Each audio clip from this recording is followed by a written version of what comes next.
couple of years ago, I made the 2-hour drive from New York City to play the new King Collins design golf course, INNESS in Accord, New York. King Collins are the visionary duo of Sweetens Cove, the world-renowned 9-hole course in Tennessee.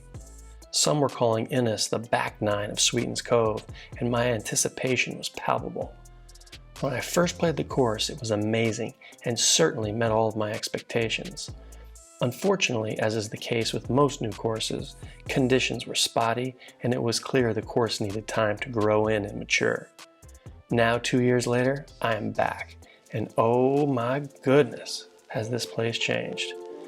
The grass is lush, the greens are quick, and the challenge is real.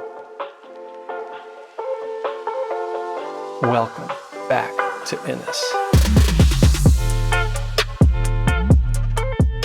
Allow me to take you on a journey through a course that truly is one of a kind.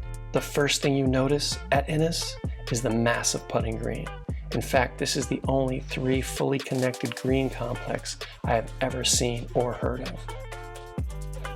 Let's head to the first tee and have a look at this fabulous course. The first hole is a nice gentle dogleg right with some really menacing traps down the left. No danger to the right, so favor that side.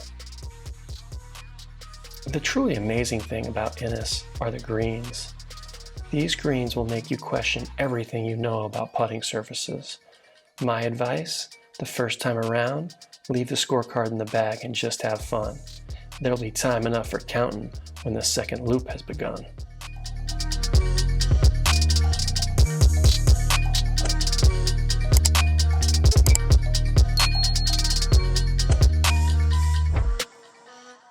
The second hole is a drivable par 4 for the longer hitters. The average player just needs to get past the fairway bunker on the left, and then the real games begin. The green is part of the massive putting green and 9th hole, so finding the pin isn't as easy as it seems with multiple flags in view.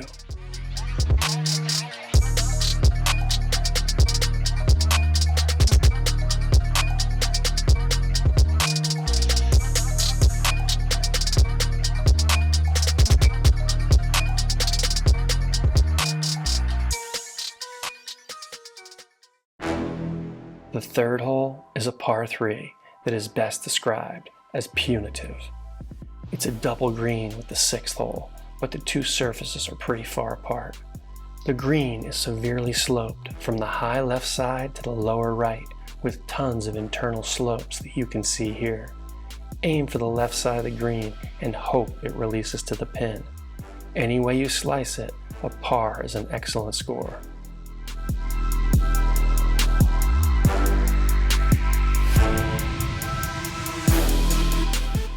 The fourth is your first par 5 and is pretty straightforward, except for the fact it's flanked by water down both sides of the fairway. Going for the green in 2 is a definite option, but the grounds just short of the green are a rumpled mess, leaving tough stances not many are accustomed to. Instead, lay up short of the small bunkers and leave yourself a manageable wedge. The green has some large wave-like movements that cross the green and make long putts a real challenge.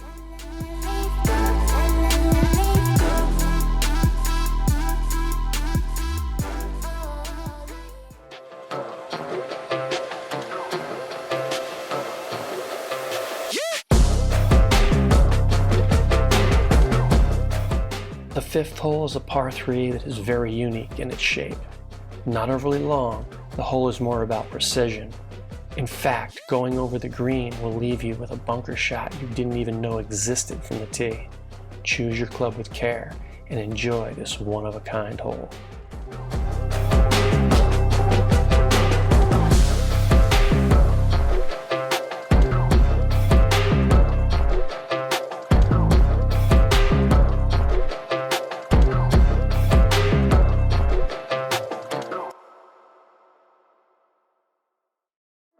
The 6th is seemingly straightforward. It's anything but. Heading right off the tee, which looks so inviting, will leave you with a blind approach into this green, as the ground just short of the green is some 10 feet below the putting surface. The best approach is down the left, giving you a full view of the multi-tiered green.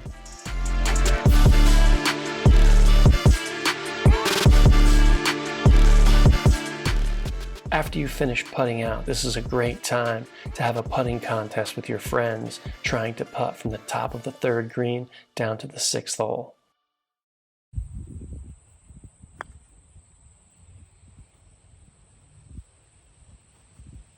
That's pretty good. It doesn't get that left rough. No, it's hanging. Yeah. Get up that hill now. No, that's got a chance to go in. Dude, that could go in. The 7th is probably the hardest hole on the course.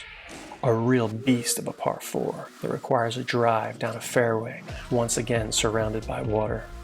Find the fairway and you'll be left with a mid to short iron into a green with more slopes than one of the local ski hills. Finding the right tier is a true test of your skills, and any ball not finding the surface will bring double bogey immediately into the picture. Birdies here are an endangered species, so few are ever recorded in the wild. The 8th is another risk-reward par 4. If you try and drive the green, you better thread the thinnest needle down the left or carry the ball 300 yards over the water. The other option is to hit a 5-iron down the middle, but that option always feels like a letdown. I say grip it and rip it. You didn't come to INNESS to go on the kiddie rides, you came to ride the roller coaster. The 9th is a par 5 that asks you to hit the most perfect shot down the right side near the water to have any chance of getting home in 2. If not, a smart layup is required as the green is really severe.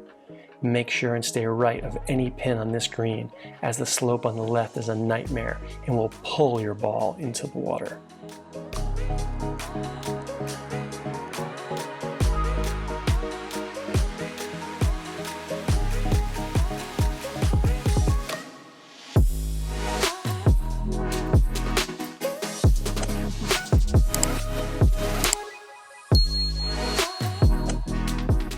The course at INNESS is something every golfer should experience once in their life, as this is golf not as you know it, but as it could be if every hole was made with Salvador Dali's paintbrush. Stop in the clubhouse for a drink at the end of your round, or head up to the main resort and have a truly exceptional meal at their lodge. Overnight accommodations are also available with many family-friendly activities. I hope you enjoyed the tour of the course, and as always, golf for me is far more than just a game. It's a way of life. Until the next time, peace.